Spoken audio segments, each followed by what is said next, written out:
नमस्कार। सङ्गीत बिनाको आवाजको साथमा फेरि पनि उपस्थित भएको छु। आज भने स्वर्गीय नारायण गोपालको गीत सुनाउन चाहन्छु। छोटो के कसो हुन्छ सुनेर लाइक कमेन्ट गरिदिन नबिर्सिनु होला है त। जुन फुल मैले चाहेको थिएँ कसैले टिपेछ, सौन्दर्य भने त्यो सधैँ मेरो आँखामा लुकेछ।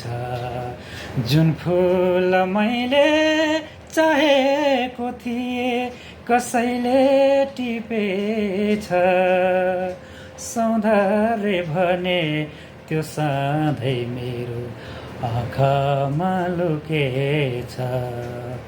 सुख र दुःख सँगले दिने जीवनमा त्यही थियो, सुख र दुःख सँगले दिने जीवनमा त्यही थियो।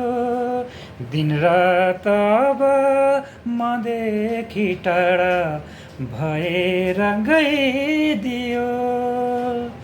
जुन फुल मैले चाहेको थिएँ कसैले टिपेछ, सौन्दर्य भने त्यो सधैँ मेरो आँखामा लुकेछ।